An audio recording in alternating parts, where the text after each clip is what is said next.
It's midnight and you're watching Nightline with me, Natasha Busst. The top stories. Issue resolved as KL Hindu Temple management agrees to relocate to nearby site. And PM warns Malaysia will not be safe if it bows to criminals' ultimatums.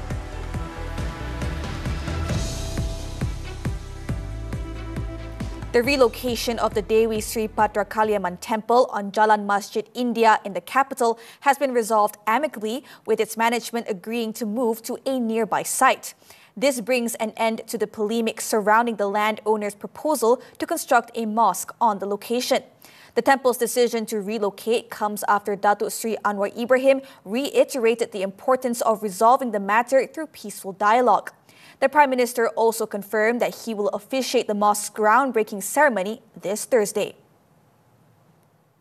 Anwar made these remarks just hours before the announcement that the temple management had agreed to relocate. Saya ambil pendekatan yang sangat sabar. Saya minta supaya selesai dengan baik. Tak apalah nak bagi ganti rugi. Tak mengapalah bagi tempat pindah. Jadi yang kelompok Islam yang ekstrim maki saya kerana dia kata saya ini tunduk kepada tuntutan Hindu. Yang kelompok Hindu yang melampau pula kata ini saya ini nak Islamkan semua. He also emphasized that the issue of the temple's relocation must be handled in accordance with the rule of law. Kuil itu tidak mendapat izin milik tanah dari tuan tanah, sama ada dahulunya Dewan Bandaraya atau sekarangnya syarikat. Kita negara hukum, saudara. Negara hukum ini ikut hukum. Elaborating further, Anwar explained that the mosque project was necessary as the existing surau and mosques in the area were already overcrowded. The proposal by Jagal to build a mosque on its own land became an issue due to the partial presence of the temple on the site. Although discussions on the temple's relocation were conducted amicably between Jagal, the temple management, and Kuala Lumpur City Hall DBKL, certain parties, including politicians and activists, attempted to exploit the situation for their own agendas. However, the temple management's agreement to relocate to a nearby site ensures that the matter is resolved peacefully and harmoniously. Meanwhile, at a special press conference on Tuesday, Minister in the Prime Minister's Department for the Federal Territories, Datuk Sri Dr. Zaliha Mustafa, confirmed that the Temple Management Committee had agreed to move the place of worship approximately 50 meters from its current location. Tapak baru ini berkeluasan 4,000 kaki persegi, setara dengan saiz kuil yang sedia ada. Jadi tapak ini juga adalah merupakan sebahagian daripada lot PT 95 Seksyen 40 Mukim Bandar Kuala Lumpur. Pembangunan tapak baru ini adalah tertakluk kepada syarat-syarat pembangunan yang berkuat kuasa dan pihak kuil juga telah bersetuju dengan perkara ini.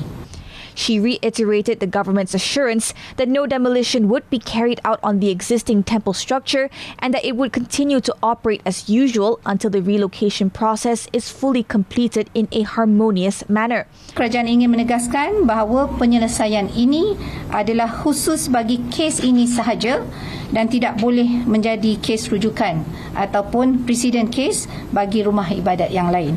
She added that each issue involving places of worship will be assessed individually based on existing guidelines, land status, and regulations. Speaking to the media, the Temple Management Committee expressed confidence that the new site will ensure the future of the place of worship. Dia orang kata apa yang tapak saiz yang sekarang kita ada tu 4,000, dia memang bagi 4,000 ditetapkan and digazetkan. So, akan datang tidak ada masalah. They also placed a strong emphasis on fostering unity within the multicultural community while seeking a solution for the relocation of the Dewi Sri Bhadrakaliamman Temple. Pun considerlah kita mau dekat rakyat Malaysia bersatu.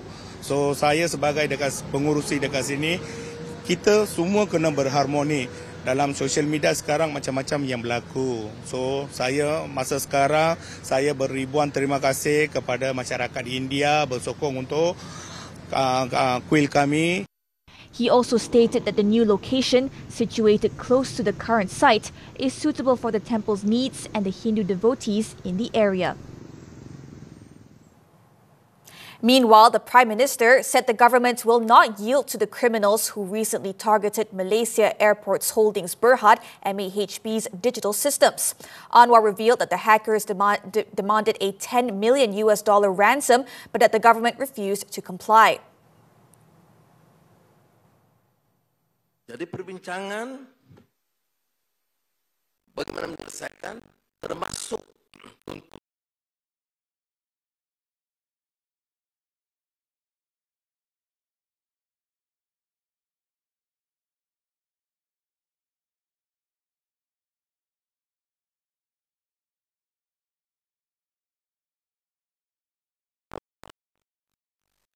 saya tak tunggu 5 saat. Saya terus jawab no. While acknowledging the risks, Anwar assured that the government will collaborate with relevant agencies to address such threats effectively. However, he did not specify the purpose of the attack or the party responsible for the attack.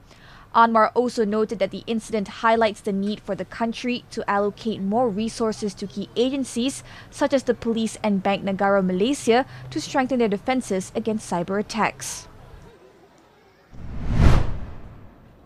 Meanwhile, the cyber attack on MAHB targeted certain computer systems at the Kuala Lumpur International Airport, KLIA. However, its operations were unaffected. The National Cyber Security Agency, NACSA, and MAHB in a joint statement said the attack was detected on March 23rd, prompting an immediate investigation. NACSA Chief Executive Officer Dr. Megat Zuhairi Megat Tajuddin said the agency has been closely monitoring the situation since receiving MAHB's report. He added that the necessary authorities, including the Civil Aviation Authority of Malaysia, CAAM, were swiftly notified following the incident and will continue to monitor the situation. Meanwhile, MAHB Managing Director Datuk Muhammad Izani Ghani stated that maintaining airport operations remains the company's priority. He said the airport operators' technical and operational teams are actively monitoring the situation and implementing necessary measures to safeguard the infrastructure and ensure an uninterrupted passenger experience.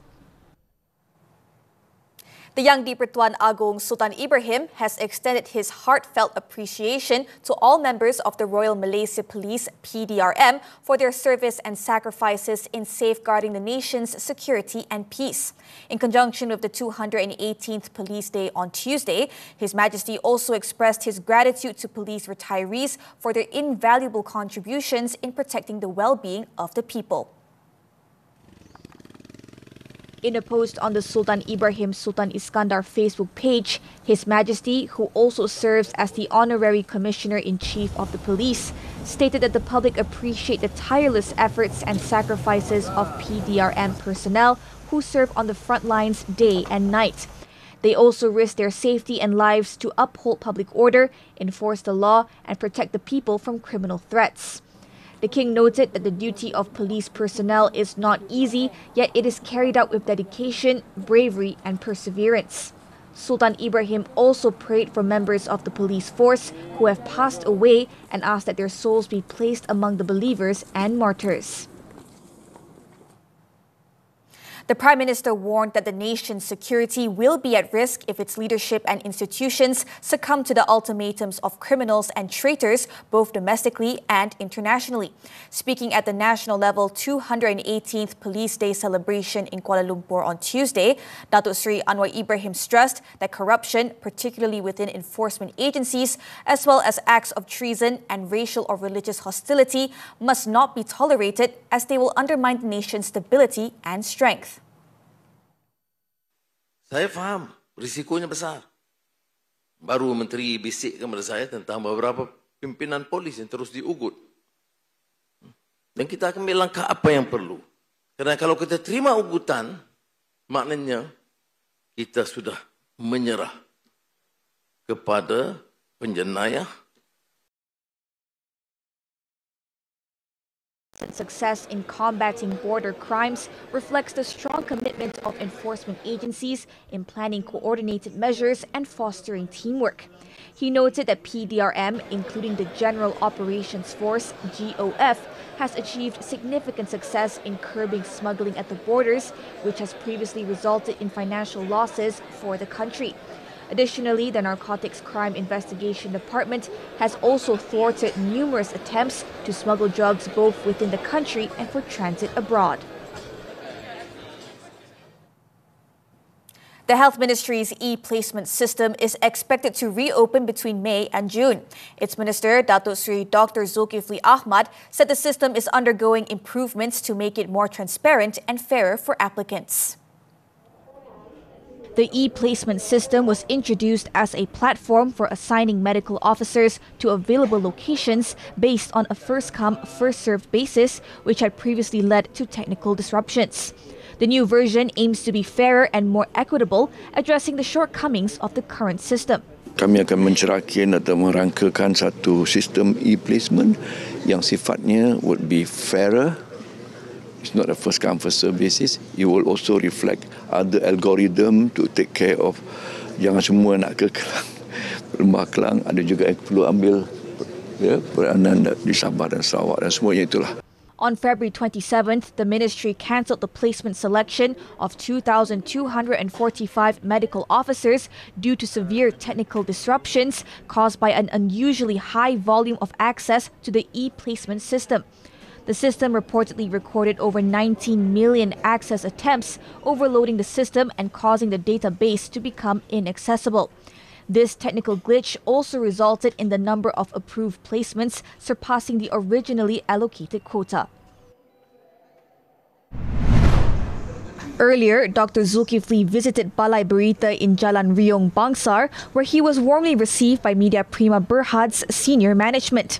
Among those present were MPB Group Chairman Datuk Seri Dr. Syed Hussein Al-Junid, Group Managing Director Rafiq Razali, Media Prima Omnia Chief Operating Officer Datuk Muhammad Effendi Omar, along with other senior MPB officials. During the visit, the minister toured the news broadcast studios as well as the newsrooms, Media Prima Audio and Rev Media Group. Menyaksikan sendiri the operation and the many moving parts of this organisation yang punya 3,000 staff. Saya perlu merakamkan jutaan tahniah. As part of the visit, Dr. Zulkifli distributed 300 iftar meal packs to Media Prima staff. In Selangor, the Customs Department's narcotics unit seized 626 kilograms of amphetamine worth 210 million ringgit in Port Klang on March 6. Authorities believed that the drugs hidden in compartments within 25 sofas were part of an international drug syndicate's attempt to use Westport as a transit hub. Customs Deputy Director General of Enforcement and Compliance, Siti Mang, said 3.6 million Captagon pills containing amphetamine were found in two 40-foot shipment containers during a 9 p.m. operation assisted by drug detection dogs. Ada ikrar dalam manifesto adalah sebagai perabot. Tetapi kita mendapati di dalam perabot itulah yang disembunyikan dekat kompartmen dia macam yang armrest ataupun yang bawah di belakang tu. Dia letaklah benda ni. She added that the containers had been at Westport since late last year and were scheduled for re-export to a Middle Eastern destination, a strategy commonly used by drug syndicates to avoid detection. Citi said they would collaborate with their Middle Eastern counterpart on the case, which is being investigated under the Dangerous Drugs Act. The Pulau Pinang Customs Department has seized 28,780 kilograms of illicit firecrackers and fireworks worth nearly 1 million ringgit, including taxes. State Customs Director Rohaizat Ali said the seizures were made following a raid at a warehouse in Perai on March 11th. The raid uncovered 1,332 cartons of firecrackers and fireworks of various brands being stored without permits in 7 containers. The firecrackers and fireworks were imported using permits with inaccurate and incorrect specifications. Authorities also arrested a man in his 60s during the raids. The case is being investigated under the Customs Act for knowingly protecting, storing, concealing, or possessing prohibited goods or goods with duties unpaid.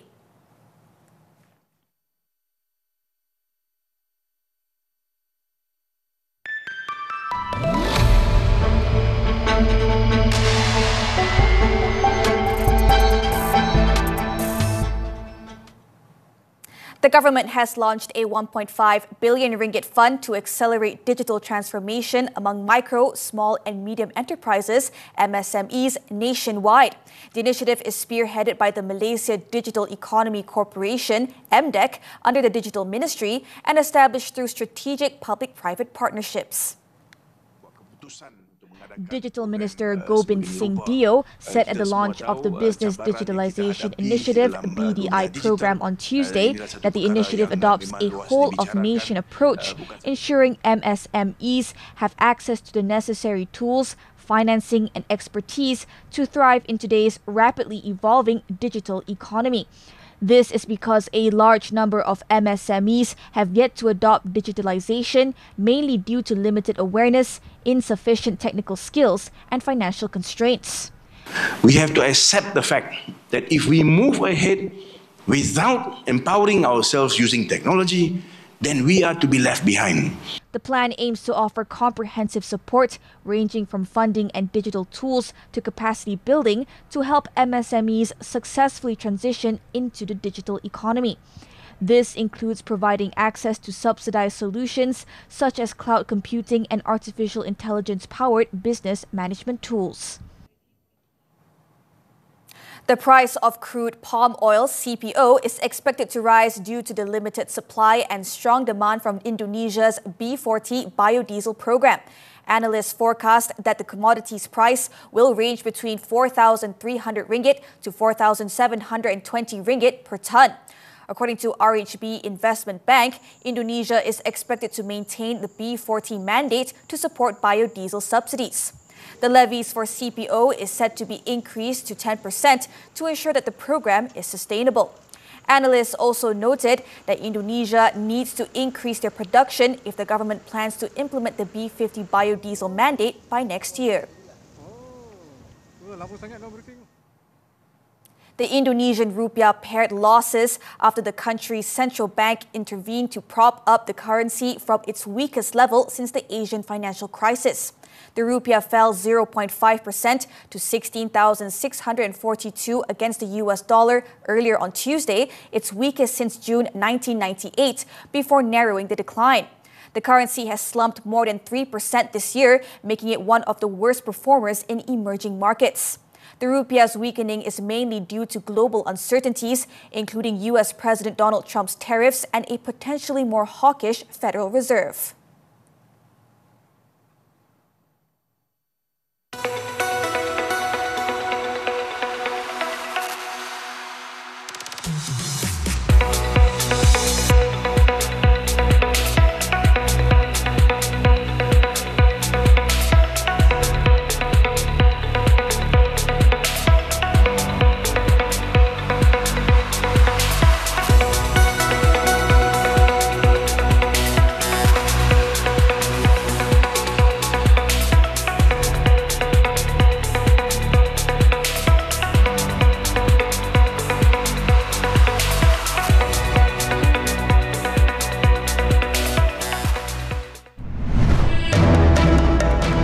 Zverev reaches last 16. Actions from the Miami Open after this breather.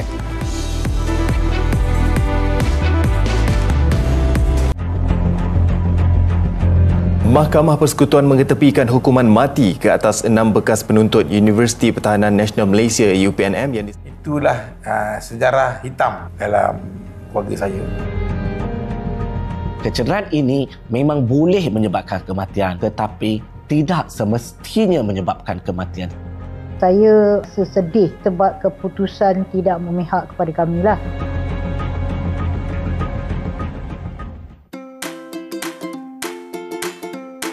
So akak macam biasalah. Saya siapa kakak? XS. Oh, saya nak bangga. Tengoklah anak-anak dara saya tu, kita tengah sibuk pilih baju, dia orang tengah buat apa? Tengah berangan dua-dua orang tu. Buat apa sayang? Okay, tak boleh. This is not a toy. I'm sorry. Enough. I said enough. Jangan lupa saksikan Oh Mami hanya di TV3 dan stream juga melalui tonton. Dahagakan perhatian Safia hanyut dalam permainan cinta terlarang. Rizal? Aku terima kau dalam keadaan aku. Merobohkan tembok kesetiaan dan kepercayaan. Fia terpaksa. Ada orang sabotаж kita ni. Safia binti Sudin! Aku... Rahsia Kelabu, Sabtu 10 malam, terbaharu di Cereka Rama. Indahkan memori Ramadan di TV3 dan stream sekarang melalui tonton. Dunia kian punah, manusia hilang arah. Ancaman dari yang tak bernama. Adakah ini nyata atau sekadar jenaka minda? Sebuah karya Muhammad Khalid. Taman virus ni, panjang umur ke pendek umur ke? Benda Sing. Indahkan memori Syawal di TV3 dan stream 24 jam lebih awal melalui tonton. Sports football, the 2027 AFC Asian Cup qualifiers. The national football team opened their campaign with a hard-earned 2-0 win over Nepal in their Group F clash on Tuesday night. Playing at the Sultan Ibrahim Stadium, Hector Hevel put Malaysia ahead when he slotted home at the half-hour mark. Harimau Malaya maintained their dominance in the second half, with Corbin Ong sealing the vital 2-0 win 10 minutes from time, the much-needed 3 points for Malaysia. Peter Klamovski's men will next face Vietnam in June to determine the top spot.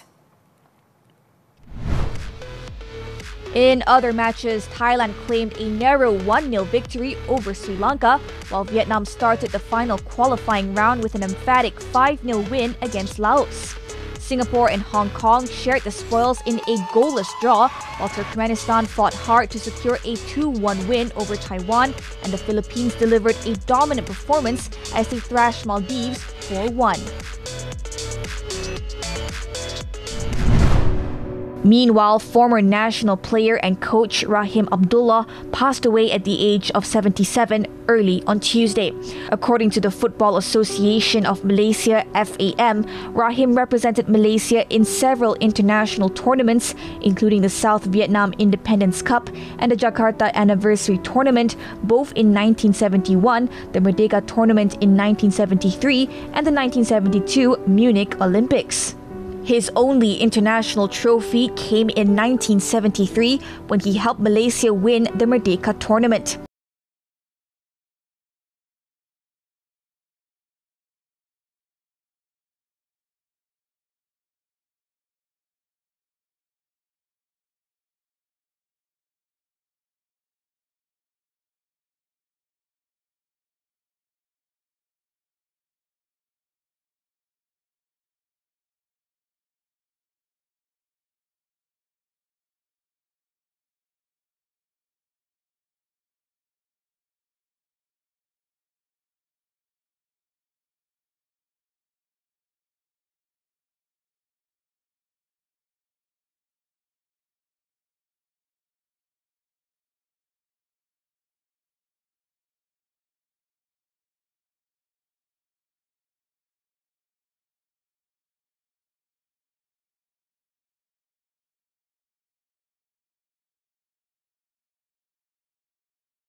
Hour and 55-minute battle on court.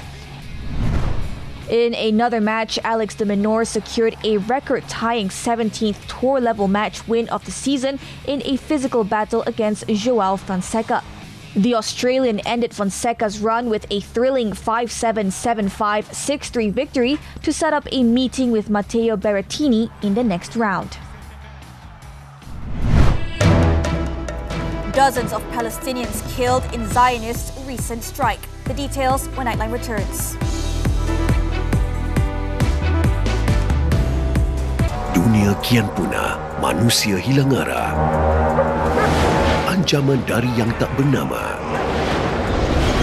Adakah ini nyata atau sekadar jenaka minda? Sebuah karya Muhammad Khalid. Taman virus ni, panjang umur ke pendek umur ke. Benda Sing. Indahkan memori Syawal di TV3 dan stream 24 jam lebih awal melalui Tonton.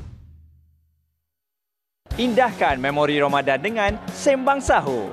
Masya Allah, apa jam celik sebenarnya. Tiba-tiba dah Sembang Sahur kembali. Pengisian menarik pengalaman Ramadan artis jemputan sebagai perkongsian bersama. Mendekati dan berkongsi rezeki dalam segmen Singgah Sahur. Orang yang terbaik itu adalah orang yang memberi manfaat. Menu masakan Ilham Chef Naim dalam Jom Masak. Sembang Sahur setiap Rabu dan Khamis jam 11 malam hanya di TV3.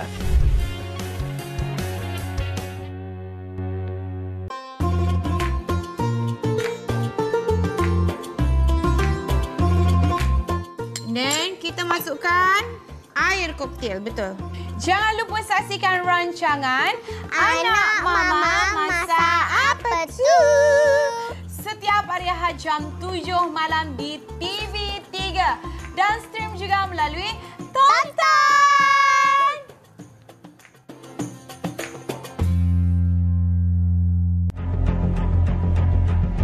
Mahkamah Persekutuan mengetepikan hukuman mati ke atas 6 bekas penuntut Universiti Pertahanan Nasional Malaysia UPNM yang itulah sejarah hitam dalam keluarga saya. Kecederaan ini memang boleh menyebabkan kematian tetapi tidak semestinya menyebabkan kematian. Saya sedih sebab keputusan tidak memihak kepada kami lah.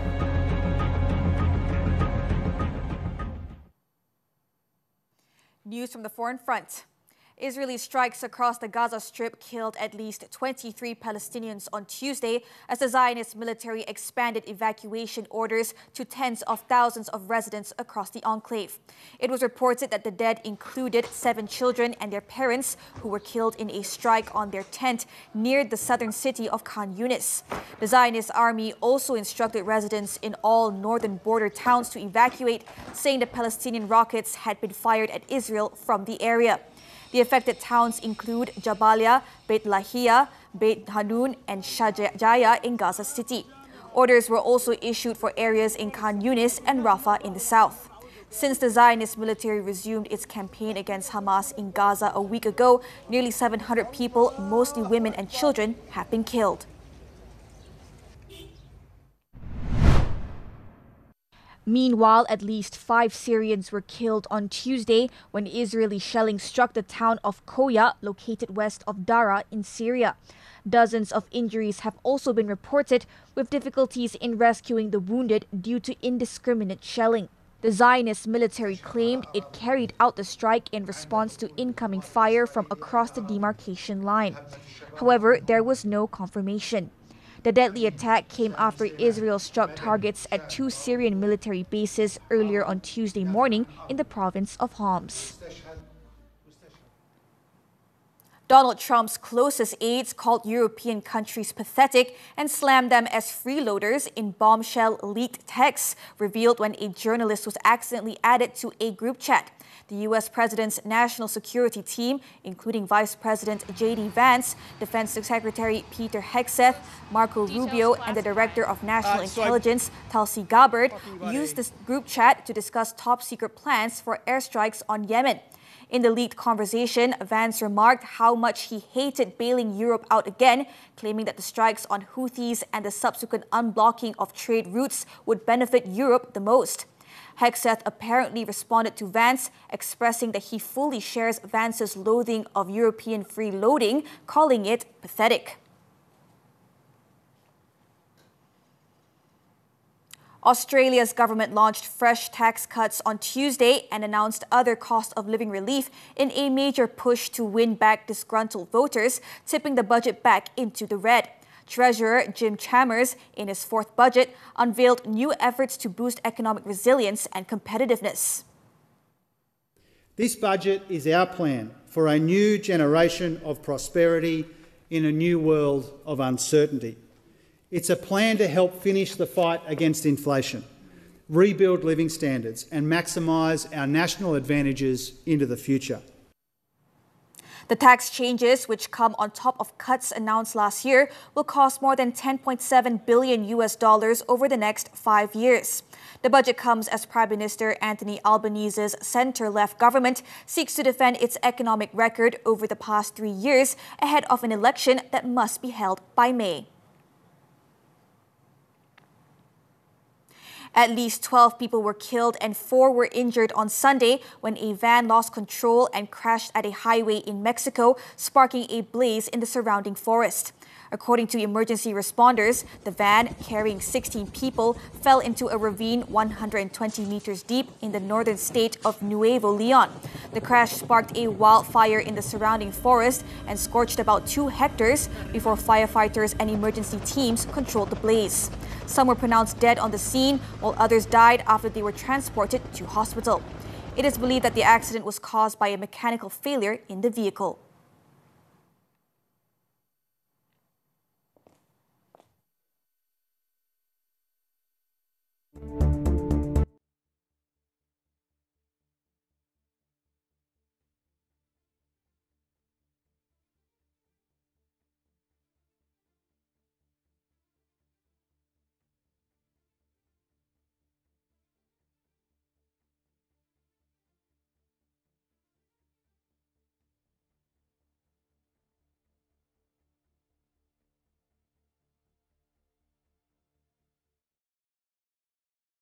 And that concludes Nightline this time around. Before we leave, let's take a moment to look as hundreds of orphans in Basra, Iraq come together to break their fast during a free collective iftar on the street.